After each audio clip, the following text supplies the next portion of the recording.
Hey guys, Max here. I just wanted to apologize for the first 5 or so minutes of this episode. There will be some audio issues. We do resolve them shortly into this episode, so just hang around and hope you enjoy it.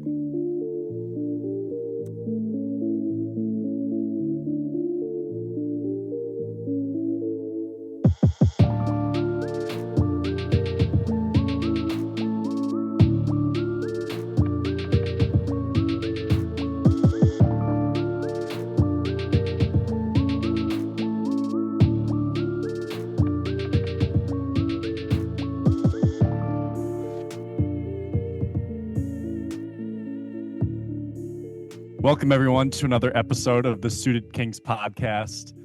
Today, we're back to our interview format here. We have a special guest with us. He is a newly minted professional poker player.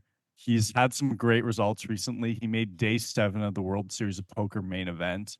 He won the $109, I believe it's a $300,000 guaranteed tournament on ACR a few Sundays ago for about $61,000.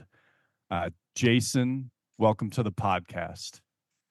Pleasure to be here. Thanks for having me. Yeah, thanks for being here. I think we first started playing together in the last couple years. I don't remember when the first time would have been, but I know you've been kind of both in the cash games and the live tournament scene. When did you start really taking poker seriously? Let's see. Well, I started playing in 2020. Kind of in the middle of COVID. Just started online with the free rolls, and watching streamers, figuring out the game. And over that year, I probably played 8 months with just like straight free rolls, getting up to like 25 cents, Wow. Taking my shot at 25 cent. Yeah, taking my shot at 25 cent buy-ins. And there I worked up a roll. Put in $35 eventually. At the end of that 8 months, I'm like, all right, I'm putting in $35. I'm playing an ABI of 50 cents. I worked that up to $1,000 in probably 4 months. And then during 2021, I worked that grand into 10K by the end of the year, I think. And that's 2021 is when I started playing some live poker also. Okay. So you started online essentially. Yep. And where were you playing online? It was, at the time, it was only ACR. I didn't even know anything else existed because I would watch one streamer and he was always playing on ACR. Who, if you don't mind me asking, who was that? New. I think it was, at the time, it was, what's his name? The guy who's doing the challenge on YouTube right now. I'm not sure. I mean, I don't know. He's doing the, he's doing the Royal Flush Challenge. What's his name? If it comes to you, just let us know. But so you're 26 now. You said how did you find poker? Like what in during COVID times, like how did you find poker and how did you fall in love with it? Well, I always played when I was a kid, but like I never understood the game, from a strategic standpoint. Same. But I don't know. I was just scrolling Twitch one day and I just found a guy playing and I just started hearing the way he was talking about the game. Okay. It wasn't just gambling, He was talking about the game in strategic sense, and that just kind of got me into it. And I went and played my first free roll, and from there I was just kind of hooked. Okay. Yeah.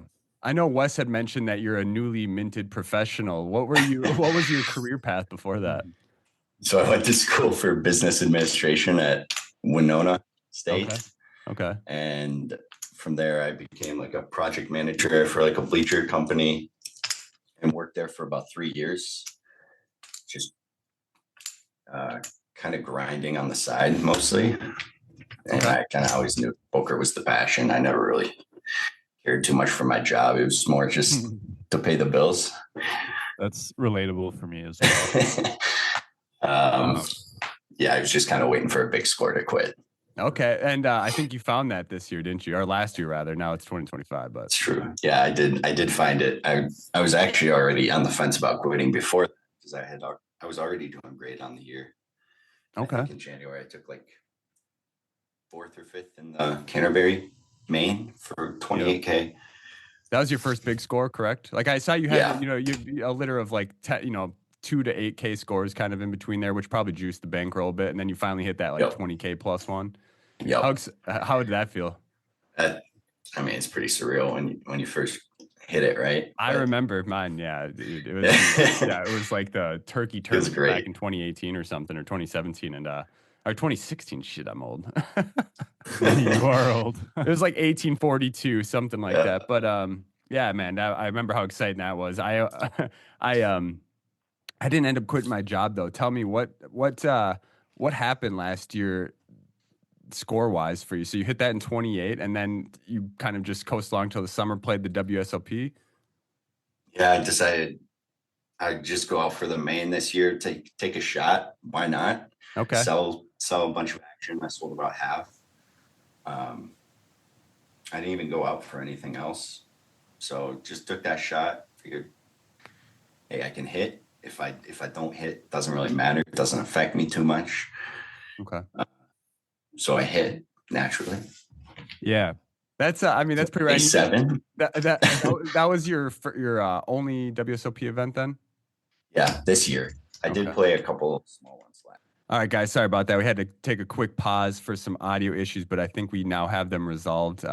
Didn't mean to cut you off there, Jason. I think we were talking about playing the WSOP. Yeah, you said you'd played a couple small events in the past, but I played a couple small events in 2023. Yeah. Okay. I think I lost small. And then, 2024, I decided I didn't really want to go out there for just small events. I really enjoy the online grind. Okay. But I figured the main is too good of a tournament to miss. So I went out there, played the main. As you know, took home 250 grand. And yeah, did you get, was it like 42nd, 39th, something like that? 42nd. Yeah, out of just over 10,000 entries, so like 10,100 something or something like that. Yeah, just over 10, so less than 1% of the field. And day 7 of the main, I think I'm 0-4 so far in the main, so I'm kind of envious of that. Well done, well done. And who did you go out there with, if you don't mind me asking, or were you by yourself? I went out with Joe and Tanner. Okay, some Minnesota guys, right? Yeah, a couple Minnesota guys my age. Okay, okay. Yeah, so Jason has a group of friends, for the listeners that aren't from the Minnesota area, that they're a bunch of young dudes coming to the scene. They've been killing it over the past couple of years here. All of them have. It's been cool to watch them, and figured it'd be time to get Jason on here, maybe some of those other guys soon enough. So yeah, we've been crushing the game. Awesome. And now, and one thing I'm definitely looking forward to on today's episode is breaking down some hands with you. I think a lot of people want to, one of my favorite things about this podcast, and I think listeners as well, is getting to hear how different people think about the game. I know you're a very intricate thinker, and you got a lot of praise from Wes, who I know you've discussed stuff with, and so looking forward to catching up on that. I do want to say, I saw your bust out in the main event where you had pocket kings. I think so I didn't see the full action. You 3-bet kings, you had 20 something bigs, and he 4-bet jam nines. Is that what happened? Yeah, I squeezed 3-bet out of the small blind for to 7 bigs. Yep. And then he 4-bet jam nines. Yeah, he 4-bet. He snap 4-bet jam. Oh, really? I think he thought I was a young kid, and the button was clearly a recreational, just calling too much. So he thought I was just squeezing too much. So don't you love, I mean, that image will get you paid most of the time. I mean, obviously, knowing that you busted there, it didn't go your way. He flopped a 9, turned about and went from there. But I will say that I've seen a lot of emotional people in poker, and the way you handled yourself when you busted gave me a lot of respect to you. You handled it very well. I mean, you saw it, you took a deep breath. I could sense your channeling, like you were trying to channel that king so hard from that point.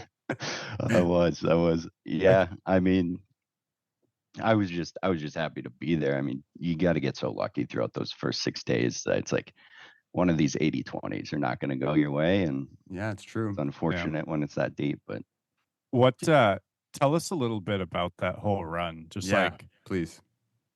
Honestly, emotions, hands, whatever comes to your mind. Yeah, I mean, the day one, I remember. First of all, I'm never going to play day one of the main again. It just felt so pointless. I mean, the chips you play for are so small relatively, and if you can just get into day 2 with 75 bigs, that feels good enough. But day one, I had half stack coming into day 2. I remember in the tournament up to day 5, I was only all in maybe twice. Mm-hmm. So, I mean, you can just play so patient with 2-hour structure. Yeah. That Yeah. you can just pick your spots well. Don't do a lot of flatting. Do a lot of raising. Always be the aggressor, and you're just gonna kind of print in that field. Did you have any? Sorry, continue.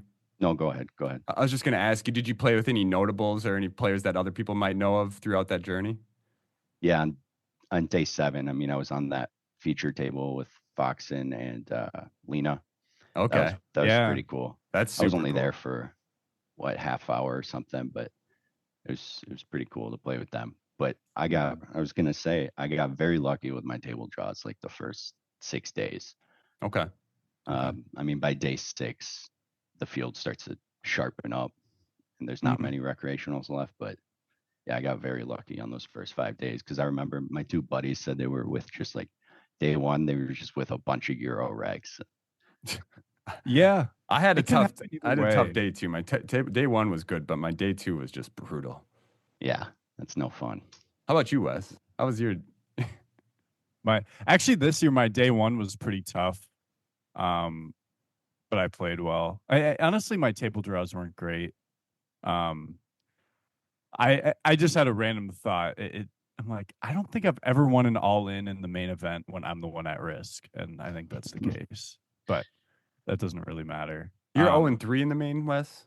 Yeah, I'm 0-3. Yeah, look at that. Look at you, Jason. Just showing us both up. No problem. Yeah, the first one I really feel like I should have cashed, but some silly things happened, and then. Well, yeah. Continue. No. That's all. You got to get. I mean, I made so many flushes and sets that day 2, 3, 4. It's just crazy. Yeah.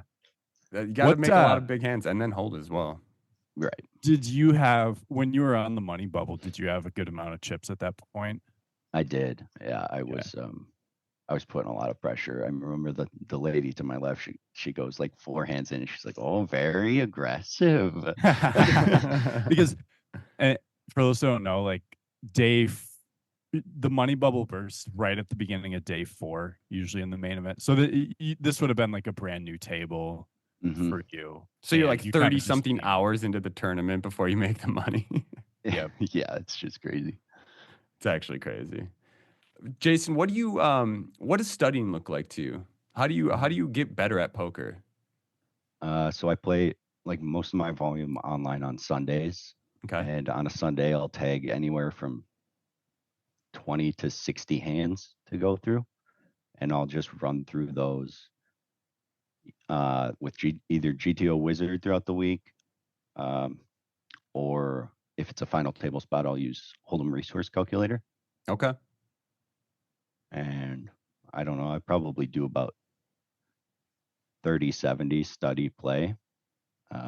But yeah, most of my study is just through GTO Wizard.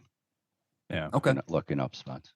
Do you when you use GTO Wizard, do you node lock? Like, do you use the top subscription and like use the AI study tool? Yeah, the AI is the only way to go, in my opinion. I don't even bother with the pre-solve stuff. Mm-hmm. What does the AI tool do? I'm not too familiar with that. Yeah, go ahead. Mostly just allows you to select like one sizing, because on flop and turn, I'm almost exclusively playing one size strategy.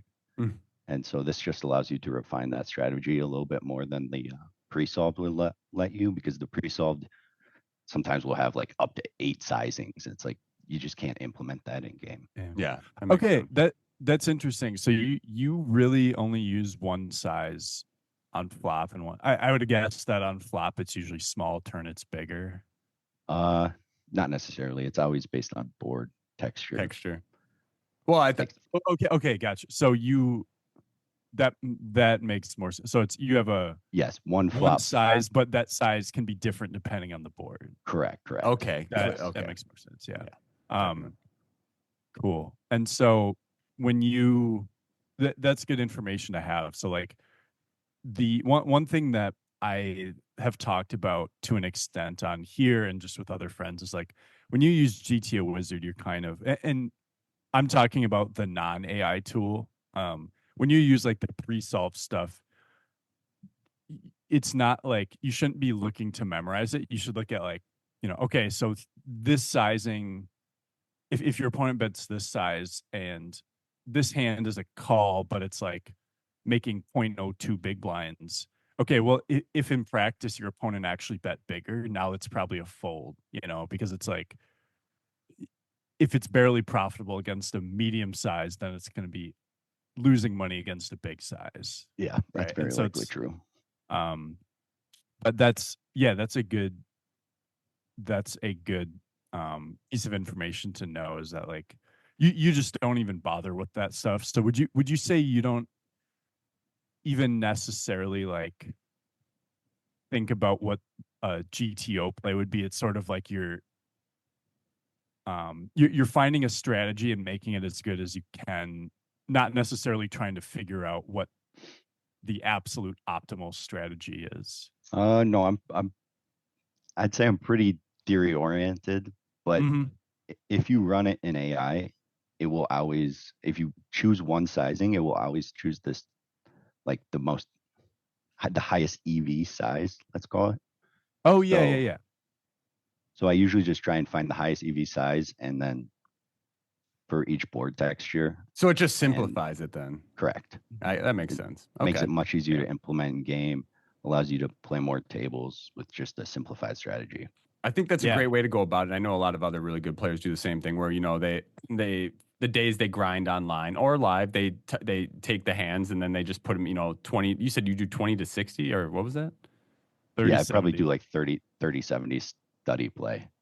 Sorry, no, I meant how many hands a week do you take off online? Yeah, probably 20 to 60. 20 to 60. Okay, I mean, and that can take a long time, I'm assuming. Oh yeah. Okay, and are you grinding on other days other than Sunday as well? Like, how many days a week are you grinding now that you're full time, like considered a professional, someone who does it full time?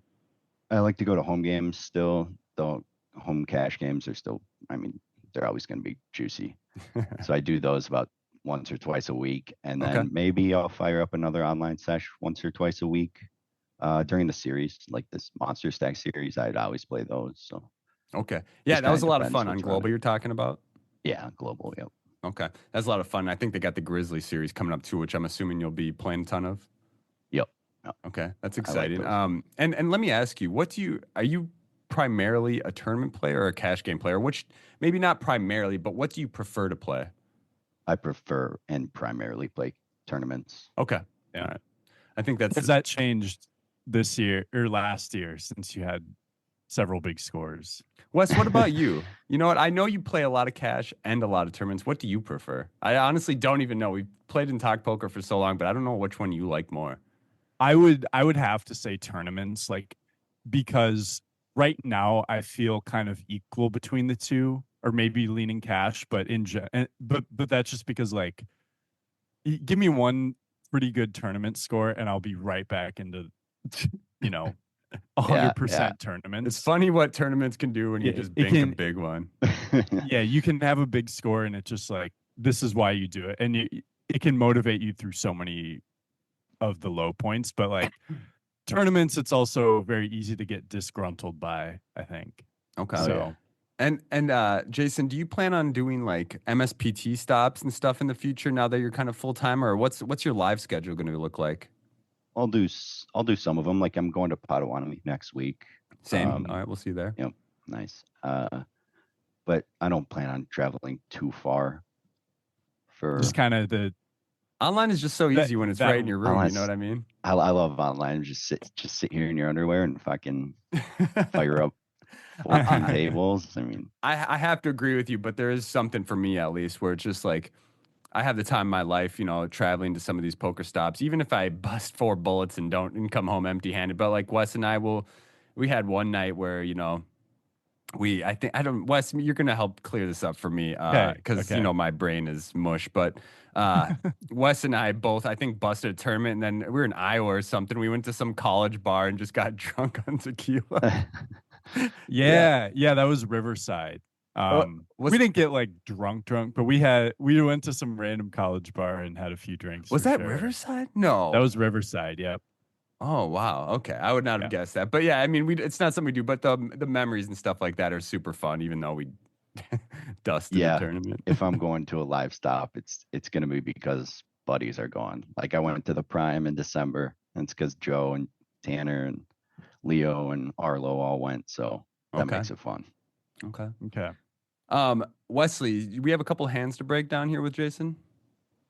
Yeah, so I think the first one that I wanted to get into was it was on the final table bubble of your run on ACR the other week that you sent me. Fun hand. Yeah, it's a fun hand, and actually, it's more so that I want to break it down more from your opponent's perspective because I feel like your actual hand was pretty easy to play. Pretty easy to get in when you have the nuts. Yeah. Wow. Essentially. I'm So curious. yeah, I'm coming in blind. I don't know the hand, so yeah. Should we? Yeah, let's break this down from more so from your opponent's perspective, but obviously we'll say what both you had. All right, so this is there are 10 people left in the tournament at this point, right? Yeah. All right, so for those who are not watching, we're screen sharing it here, but we got 10 left in the tournament. Jason is Hoffys11. He's got 100 big blinds, and there's another pretty big stack in the big blind who looks like he started with 58 bigs. Just an Jason, absolute pile on the bubble, though. Holy cow. Yeah, I believe I'm first in chips, and I believe he's either second or third in chips. Yeah, wow. I mean, it definitely looks like everyone else at the table. Like there's 11 bigs, 30 bigs, 44 bigs. So what are the pay? I know first place was just over 60K. What's 10th place? What's 9th place? Like 3 or 4K?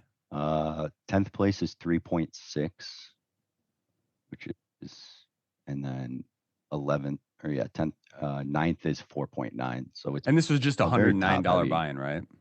Yeah. Okay. Yeah. ACR is always top heavy. So yeah, it usually should be about 10% for 9th place, but that's the usual, correct? Yeah. Yeah. All right. So we have Jack of Diamonds, 10 of Hearts on the button. Open to 2 big blinds.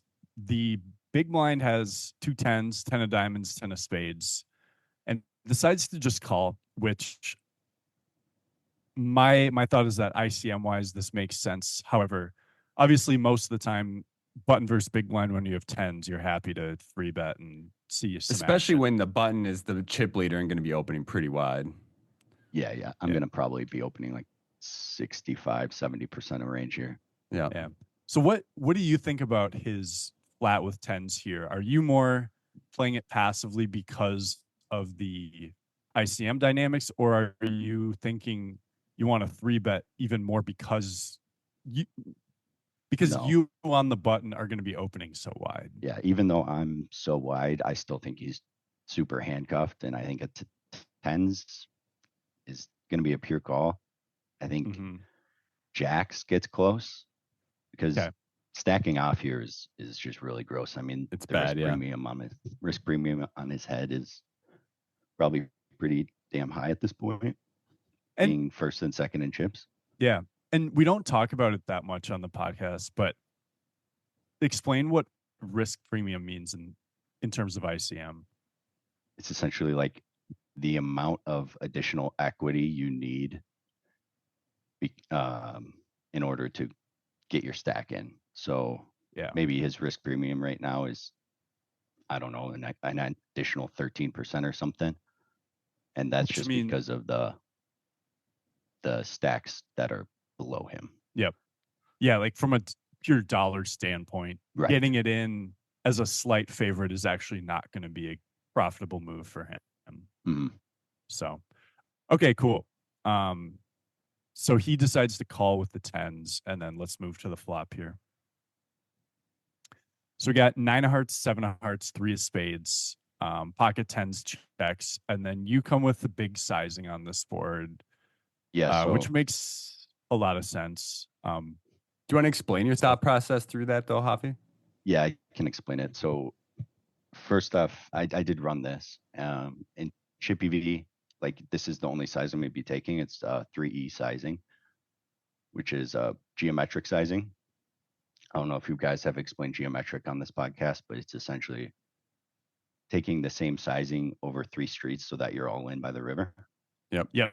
So that it looks Um, like, what is that, like 93%? Yep. And so in Chippy V, this is, if you're using a one size strategy, this is the only size on this board because it's so connected. There's so many different straight draws. Yep. And then I did actually run it in ICM, and it does prefer a smaller size just because he's so handcuffed. He's not going to have near as many check raises. So it just prefers to like B40 my entire range. Did you guys mention the what the flop was? Yep. Okay, the Yep. 3 of spades, 7 of hearts, 9 of hearts, just for those to remember. We have the 10 of hearts jack. We got the 10 of hearts jack of diamonds. So we got 2 overs. We got the gutter to the nutter, and the backdoor straight flush draw, etc. Yeah, and so this hand will fall into pure bet category. Okay. Having the heart, Jack 10, no heart will choose to check sometimes. Yeah. Do you now, in terms of like thinking about theory, are there certain heuristics that you use? Like, for example, I wouldn't necessarily be able to tell you all of, what the solver might say, but it's like on these lowish boards there's no straight yet, but they are pretty connected, and we have the 2 smallest overcards with a bit of a draw. Like, I feel like that kind of all adds into, we want to bet big usually. Yeah. So, how do I explain this? So 973 is like much different than like 9-7 deuce because the 3 and the 7 can make a straight on the turn. Mhm. So 9-7 deuce, I would actually just pure range bet small. Yep. Because there's like no 4-5, 5-6 isn't 5-6 would be a straight draw in this case, but there's no like extra gutters. Yep. And there's no complete equity. So we can bet bigger. Complete equity meaning like if the board was 9-7-6, there's already a straight out there. Mm-hmm. So that would push us to betting smaller also. That's good to know. Yeah, I was gonna ask like 975 or something. Yep. So you would use this sizing on like 974, 973. You would bet smaller on 972 and 976 or 5. Yep. Okay. Cool. Good to know. Would what sort of hands might you check on this sort of board? It would be like hands like the obvious ones like ace king, ace queen, ace jack, the ace highs that have showdown, Mm-hmm. And then my bluffs are just going to come from Jack 10's obviously a really good one because we can get all the queen high, king highs to fold. And then my next bluffs would probably be something like queen 10 because you can get all the king highs, ace highs to fold. And then you generally use the worst version of so like, how do I explain this? So like, if you're going to bet an ace high, you're going to use the worst one you open. So in this case, it would be ace deuce off, right? Yep. So that's the one I would use if I'm going to bet an ace high on this board. And then my next checks would come from, under pairs, 8s, 6s, 5s. And then the value is obvious sets over pairs. Mm-hmm. I like it. Cool. All right. So now back in looking at the villain here, 2 10s. We have an overpair, but we're not, again, I feel like we're sort of in a spot where we don't want to just pile money in. Do you see anything other than a call for the villain here? Yeah, I don't really see any reason for raising. His hand just feels a little too middling to raise, Mm-hmm. Obviously he can still get value from 9x and hearts, but with the ICM on his head, I don't think he wants to raise a hand like this on flop. I think he wants to be a little more polar. I'd agree, especially as played so far. Yeah. All right. So he calls. Okay. Turn ace. Well, that's quite the turn. Yeah. It's a fun one, huh? So the turn is the 8 of spades. It brings in a backdoor flush draw. So it's the 3, 7, 9, 8, 2 hearts, 2 spades. We now have the nuts straight. Our opponent has an overpair with an open ender as well. Button versus big blind as well. And you're 1 and 2 in the tournament. Yeah, I think so. Either so one, I think two, or this is 1 and just 3. probably the dreamiest scenario you could imagine, but Yeah, it's very dreamy. Solver actually wants to lead quite a bit from opponent here, okay. and that's probably due to like he just has way more 2 pairs than us on this specific turn. Because Yeah. I'm not gonna 3E like 7, 8, maybe some 8, 9, but when he calls, he's gonna have 7, 8. He's gonna have 3, 7, 8, 9, and probably we'll have about the same amount of straights. Yeah. I suppose he could. Well, yeah, no, it depends. Are you opening something like 10-6 offsuit here? Probably not quite that wide, but 10-7-0. But yeah. Okay. Jason, I have another question for you. You were talking about geometric sizing earlier, where like you're gonna go, you're gonna bet 3 sizes rather large to try and get it all in by the river, like you were saying. What is there? I'm assuming that strategy may be adjusted depending on how the board runs out. Correct. Okay, I just wanted to kind of make that clarification. And I did actually take geometric size on this turn, even though I looked it up. It's actually incorrect because equity comes in. You take more of a geo size on brick turns. So like if a deuce rolled off, we would only bet E2 or check. Okay. On this turn, though, I am supposed to size down a little bit. I'm supposed to go like 66%. And that's just because of the completed equity coming in.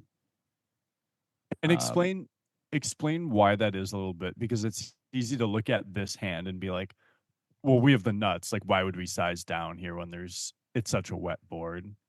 Yeah, once completed equity comes in, it's just going to be harder. It's going to be harder for your opponent to continue with marginal hands. So you want to get value from them by betting smaller. And once it goes bet call on flop and completed equity comes in, the EVs start to become more similar, meaning we don't have such a big range advantage now. Okay. Right. Because he's now check called the flop, meaning he can very easily have same draws as us. Yeah. Yeah. Okay. So that makes sense. It's basically like pre-flop. Obviously, we see he has an overpair, but in general, as the pre-flop aggressor, we have the overpair advantage, which gives us a range advantage on a lot of boards. Now that there are a lot of straights that come in and some reasonable 2 pairs, those overpairs aren't really. They're not trying to funnel what give you the money real right now. Yeah. Cool. So that's. So you're saying theoretically you should be betting a little bit smaller here. Yep. But okay. But in game, I don't know. I figured with the double flush draw. So you go 12.3 bigs into 14.3, and I'm assuming our opponent doesn't plan on folding yet with an overpair. No, he goes draw for the call. Yeah. So and before we get the river here, so you bet 12.3 into 14.3 with an overpair and an open ender. Is there any? I think he just has to pure call it. Like there's not really another play to make. Yeah, I think folding would be torch and raising would be torch also. Well, I mean, you're not getting. Yeah, if you're jamming here, you're not getting a worse hand to call. So right. You essentially have a bluff catcher at this point. So you set up the nice SPR here. I guess. Yeah, so there's essentially 39 bigs in the pot. Opponent has essentially 39 bigs behind here. Well, I'm curious to see how this goes. I'm assuming that it probably face up. I'm assuming it's going to go check jam, yeah. Yeah, it goes 3 clubs on river. It goes check jam. And he actually, in game, he tanked like his entire time bank, which is pretty fair. I was going to ask you, I was going to ask you, like, how fast did he react? I mean, considering how he played the hand, it seems like he's a very, competent opponent. So he probably you put him through the blender here on this one, I'm assuming. And I had been extremely aggressive already on this table. I think he knew that, which is probably what led him to call. I would likely fold in game, honestly, but if I were him. But solver does actually pure call his hand. And is that solver, do you mean like with the ICM implications as well? Yeah. Okay. Even with the it like folds, it'll fold all the 2 pairs. Like, well, I guess there's 3 pairs now, but like all the 7, 9, 8, 9 is gonna fold on river, but the 10s are just such a strong blocker hand that the solver likes to call them. Yeah, well played. I mean, yeah, it's great. I mean, well done being able, your sizing's worked out to where you're able to get it all from as you'd kind of hope for. So that worked out great. So, all right. So on this river, because this is like a really tough spot for him. So you jam for pot size. The river's a 3 clubs, by the way. So pairs the 3. Yep. So all the additional draws miss, I should say.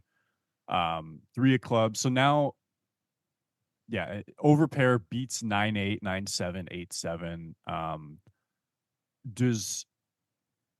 Now you said you would fold his hand in game, which I kind of agree with, but it also leaves the question of what would you call with that would get to this point? I mean, he heavily blocks the straights as well.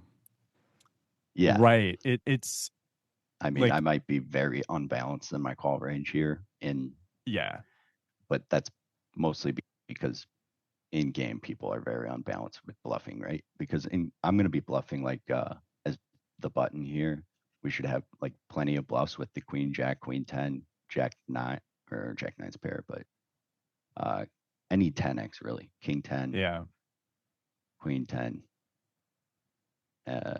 queen jack, and then like king jack are all like very clean triple offs here. Is there some way to decide when your blocker, like how good your blockers are? Because obviously 2 10s blocks the straight really heavily, but you also block some of the bluffs, which is kind of it's often the thing where when you block the strong value, you block good bluffs too, because good bluffs block strong value too. So that's always a double-edged sword, and it's one I struggle with to this day. Deciding whether this is a good blocker because it blocks value or it's a bad blocker because it blocks bluffs, right? It's a good point. Yeah, it's rarely simple, I feel like, when you're bluff catching. So I guess, would you say the main let me go back a little bit. If you were in the big blind here and you had a hand like, let's say you had pocket 7s, 8s, or 9s, would you have raised at any point, or would you be trapping the whole way? 9s, I likely would have just called flop, right? I mean, because you blocks top pairs. You got all the 9s, right. So, and 7s and 3s, I think I would have pure raised flop. Because you unblocked the 9s, right? Yeah. And then 9s, I don't think I would have raised turn either.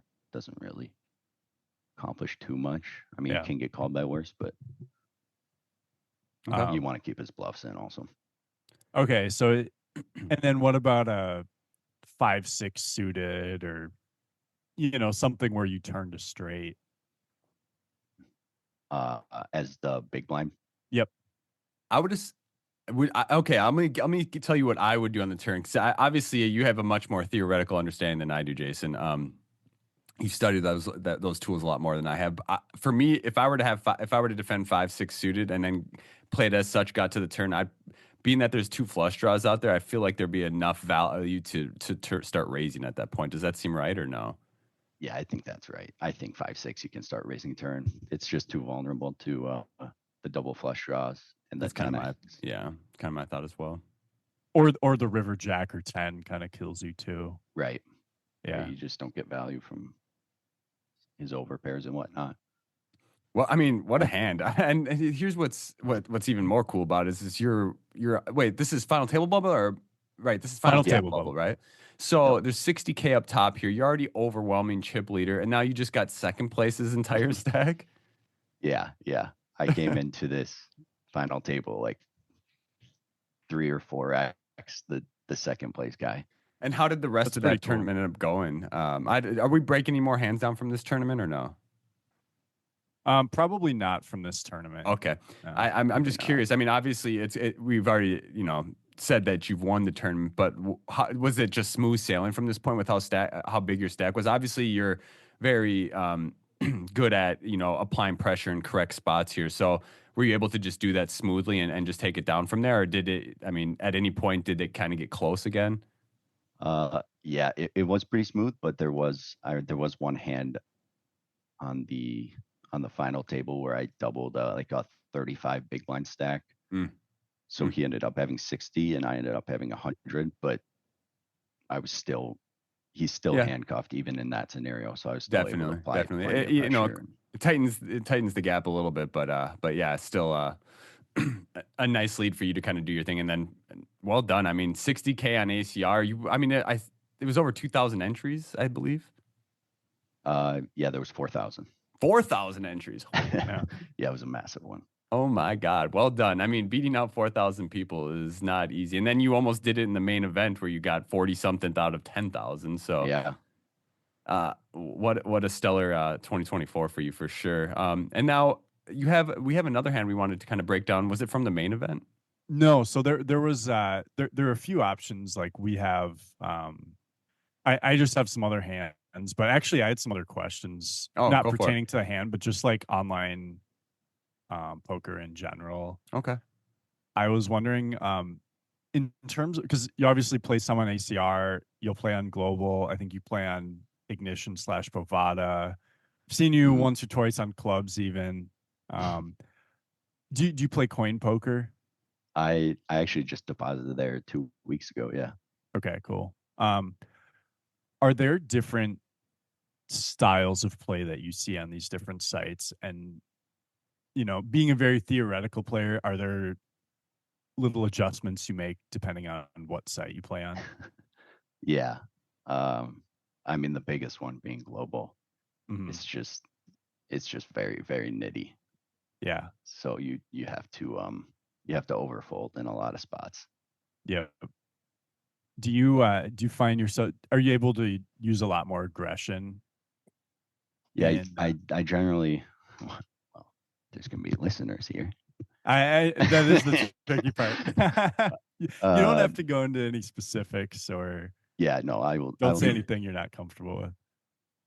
I will generally be more aggressive towards passive lines. Let's just say that on Global. Yep. Yeah. I mean, hey, you and me play a lot, so I'm definitely gonna be using. I'm just playing. I mean, now you're just gonna balance against me and own my soul. So. Yep, I'm always considering it. I know. Every factor. I honestly. But, sorry, continue.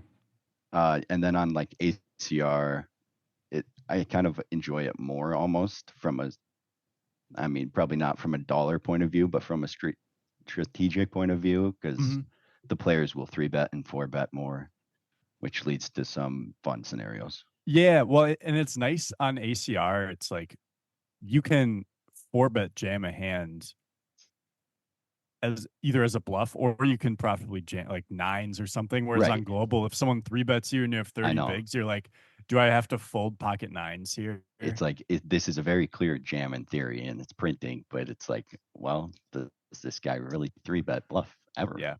Do you struggle with kind of going to the field play in that case, or do you feel like you're pretty? I have in the past, but I feel like I'm getting a lot better, especially as I play live more. Yeah, you kind of get that experience, which develops your intuition a bit more. Yep. Makes sense. Yeah, and I guess I'll even put myself out there. I'll use a couple. I have a ton of hands saved on Global, and I have a couple of really, really nitty plays that I saved because I'm like, it's Global and it made sense, Yeah. I've seen them. They're very nitty. All right. So here's one. And these are quick. I won't bother sharing the screen. They're kind of quick ones, but so we're in a tournament. We have 45 big blinds and we're under the gun. And we have 2 nines open to 2 big blinds. The low jack calls folds to the small blind who 3-bets to 9 big blinds. What's going through your head here? And it's someone who is not labeled as a pro or anything. We don't have them labeled at all. It's someone who is probably a little bit more ABC. Yeah, I mean, my first thought is just muck, like pretty happily muck here. I mean, he takes a size that essentially commits himself to you. It's like, okay, well, does he ever do this with 8s? And if that's a no, then 9s is probably just a clear muck. Yeah, like 8s, we're under the gun, and it feels like 8s would just flat. Yeah.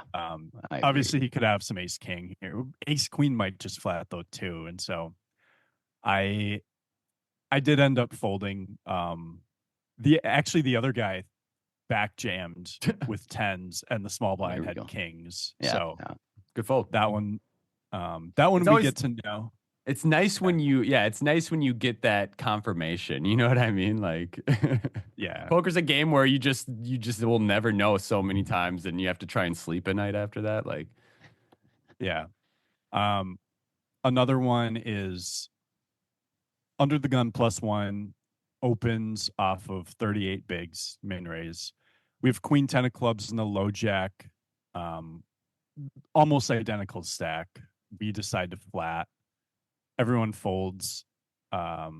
We take it to a flop. Queen of hearts, jack of clubs, 5 of spades. We have queen 10 of clubs, so top pair, some backdoors.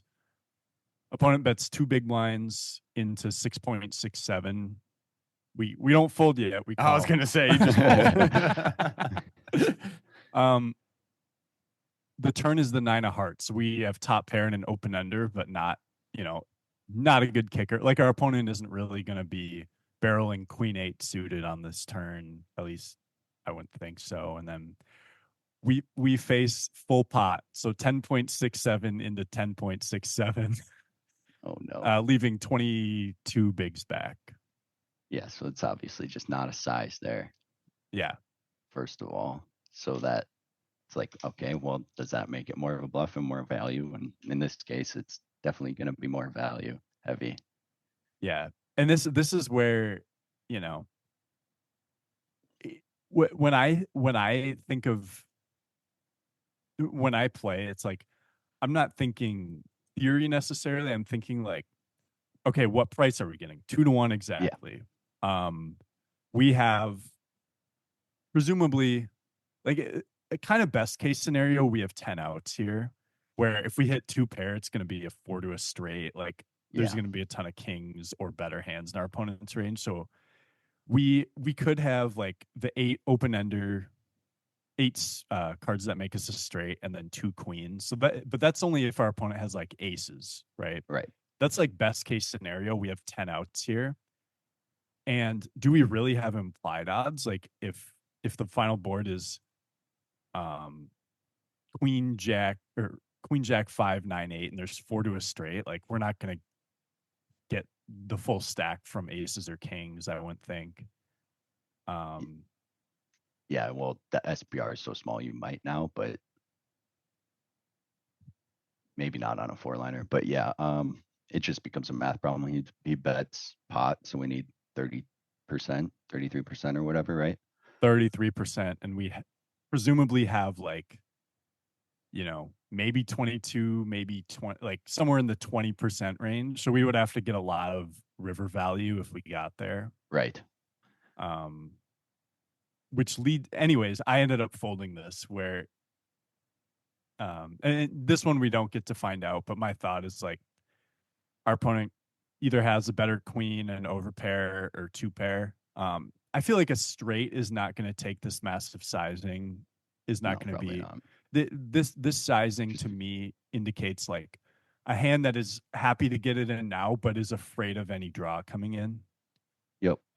Which pretty much is very bad against our hand, right? So this is another one where I think, I think it's actually a nice fold. I think it's pretty disciplined. Mm-hmm. And it kind of goes to show what I was talking about when completed equity comes in. Yep. Like, when he goes pot here, you just don't even have to continue with these marginal hands because you have so much value now. Like you have all the straights, king 10 suited, king 10s, and the queen jacks, maybe not queen 9, but queen 9 suited, jack 9 suited is like kind of a maybe. I could have called with pocket 5s. I could I can also have like jack X of hearts, king jack of hearts, ace jack of hearts, jack 10 of hearts, where there's a lot more equity, even though I'm behind now. he just forces you essentially to play well, almost. Yeah. Like honestly, king queen would be pretty disgusting here too, I think. No. I'd be more inclined to fold king queen than queen 10, honestly. Because it's kind of the same thing. Like I have less outs, and the main thing is like maybe I'm chopping, but I'm still almost always beat. So yeah. So those were a couple interesting examples that I saved recently, where I kind of wanted, where I'm like, the theory side of me is like, this is such an obvious continue, with the pocket 9s or the queen 10 suited, but it's like, but it's also such an obvious fold to me. Kind of telegraph their hand with their sizing, which is one of the big things they'll do on global. Yep. That's kind of what I've found. Yeah, like in that 9 spot, you can just be certain he has no bluffs when he goes that size. So it's now like, do we beat any value? A little bit. No. Ace king. But ace king is the one. It's anyways, so Jason, enjoyed getting your thoughts on those. I mean, well, I think the listeners will for sure love hearing, just the way you talked about, the hand you were on ACR there, the 300K or 400K guarantee or whatever. Just hearing a lot of the terminology used and the way you think about it from beginning to end, I think will inspire a lot of people to maybe take that dive into maybe wanting to learn a little bit more on that level, that more advanced level. So thank you for sharing that. I am curious, now that you're doing it professionally, have you established a bankroll for yourself? I can't think of a way to word this properly, but like a way, like limits for yourself, a bankroll limit. So like, so that you don't go busto, essentially, as that's your primary source of income now. Sorta, not really. I mean, I just don't play anything above 215s, really. Okay. So online, I'm pretty healthily rolled in the 215s and below. And if I want to play I'll play like the 630 on ACR, but I'll sell like half. Okay. Sure. Okay. And how do you feel? And because I've heard a lot of, bad things about once you start getting to like the 630s and stuff on ACR about like colluding, botting and things like that. Do you feel like that's still prevalent right now, in 2025? Or is that something that you're also having to beat on top of just good players? It's very possible, but if I'm going to play that 630, it's only like the big one. So there's 1,000+ people, and it's going to be pretty tough for people to collude in such a big field. True. And then obviously, are you taking shots at the Venom at all? Not this one. I'm not a big fan of bounties in general. Welcome. Yeah, us either. I mean, we play them, but yeah, same thing. Yeah. I can't blame you for that. So, I mean, all those. Wes, you're about to say something. Yeah. Oh, I was just wondering what's your upcoming live schedule look like? I know you mentioned Potawatomi. Are you gonna play the MSPTs in like Iowa? Obviously, we have a series here in Minnesota in February. You better come to Riverside and Grand Falls. Those are the ones, man. I mean, Jason, those are the. If it makes me miss a Sunday, I'm not happy about it. Let's just say that. That's fair. Yeah, if you miss a Sunday, though, it means you're on day 2, right? Maybe, but sometimes you gotta. Well, yeah. If I have to stay, if I travel with people, then maybe I have to stay because they're in day 2 or something. There's been so many times where like Wes is still in a day 2 and I'm just grinding on my phone or grinding online or on my laptop, or I'll have him drive. We're both in misery driving home, and I'll have him take the wheel so I can play online on the way. Yep. But my point is that like those Iowa MSPT stops, they're between 4 to 5.5 hours away. And they are. Grand Falls is like 3.5, I think. Yeah, 3, not even, some under 4. You're right. And You haven't played any before, have you? Not those, no. I mean, don't get me wrong. I've dusted like 10, my last 10 bullets in those stops, but they are still like, you think global soft, like go play, go play one of those Oh no, MSPT stops. I get it. Yeah. It's just tough for me to pass up. Like a Plus Sunday, I can play 40 tournaments on a and Sunday. You don't have to pay 5K. for gas. You don't have to pay for, lodging. You don't have to pay for, well, you still got to pay for food, but eating out's a lot more expensive than eating something from your kitchen, right? So I get it, but are you gonna, now that you've had that score? I mean, obviously you're focusing online, but to kind of push more what Wes was saying, do you plan on doing a bigger schedule at the WSOP this year or no? Joe's actually trying to get me to play a full schedule, but very low chance right now. Very low chance. Playing a full honestly schedule. Yeah, what I'll say is someone who's kind of, I've done 4 World Series. I've done 2 where I've been there the whole time and it's been a pretty full schedule. And then I've had 2 where my first one I did like 3 weeks, but only played 7 of the tournaments. And then the second one I had 2 stints of like a week.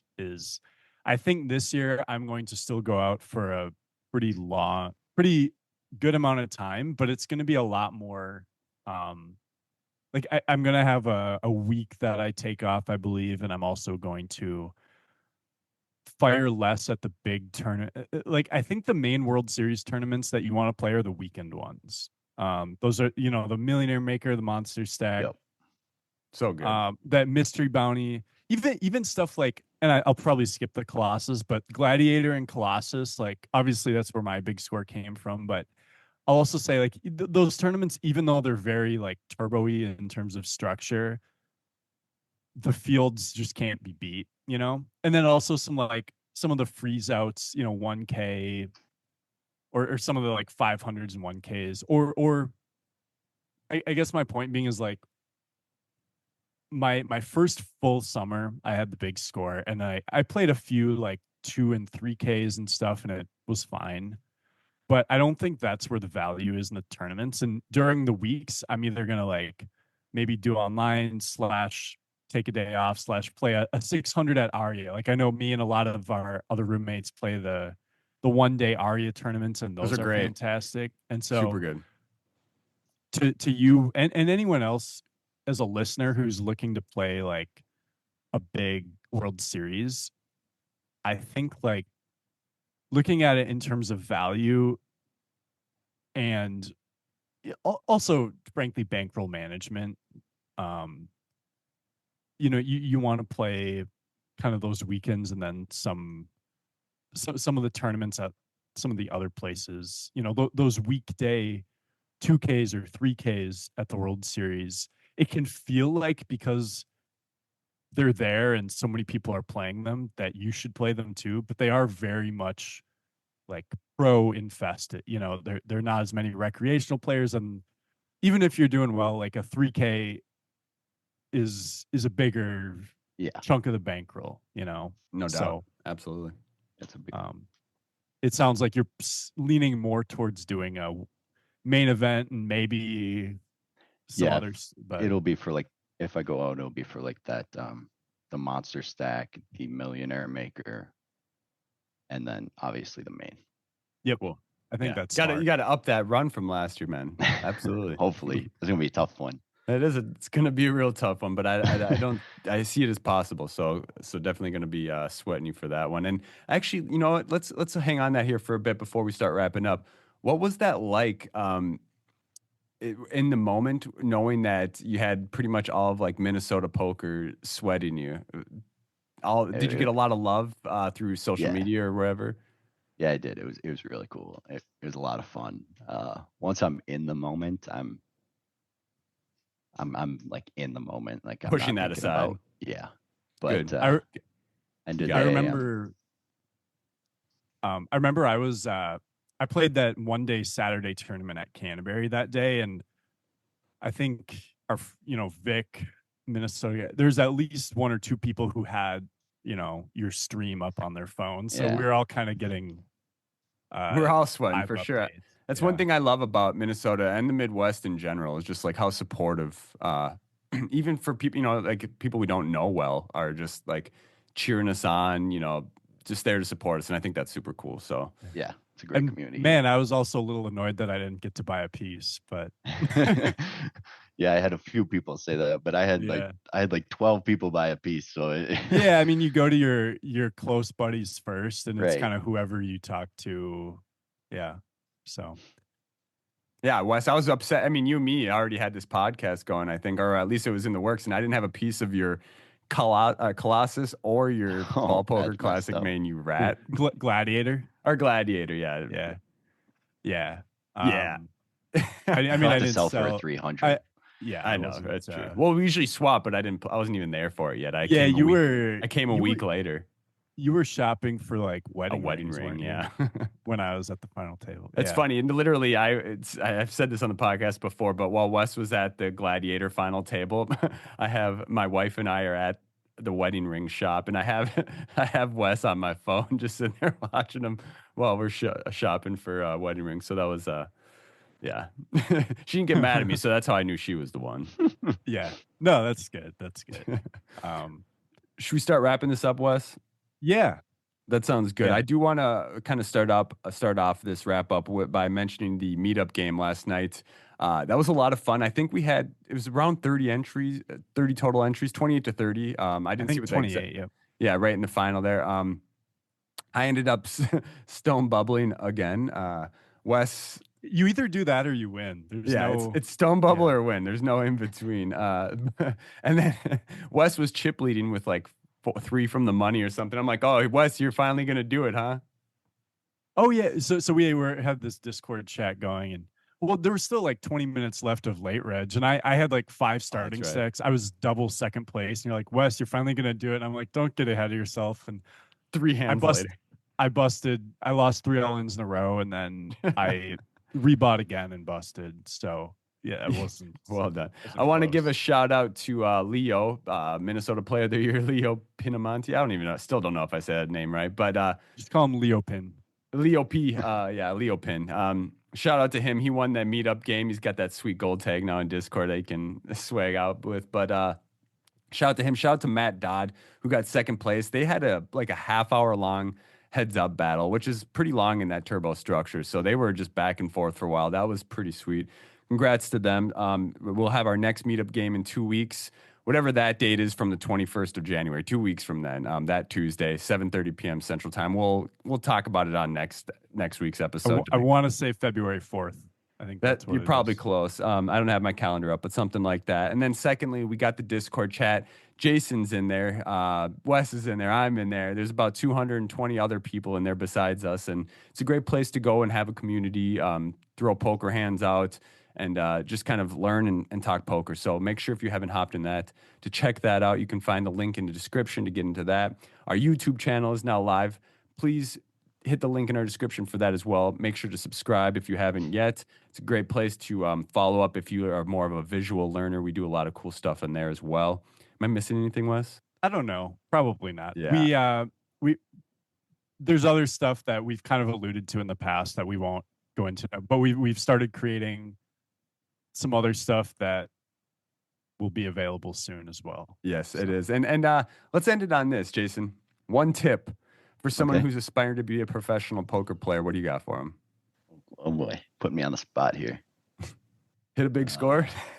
Yeah. If you're wrong, if this is a bad answer, we're not even going to release the interview. One tip for what? Say it again. One tip for someone who's aspiring to be a poker player, looking to quit their job and go full time. And I would say maybe something that you would say to someone like you, who's maybe, like in their 20s, kind of in that position, Put in the hours, put in the hours of studying, put in the hours of playing, review your hands, and just be open to learning. Well put. Yeah. I think it's as simple as that, honestly. Like, if you can follow those things, like, you will grow as a poker player and reach those levels that you want. So well said. And Jason, I appreciate you taking the time to come and talk poker hands with us and tell us a little bit about your story.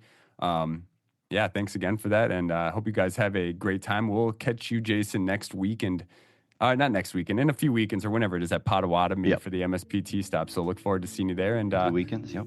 hope you have a good one, brother. Thanks again. Yeah. Thanks for having me, guys. Jason.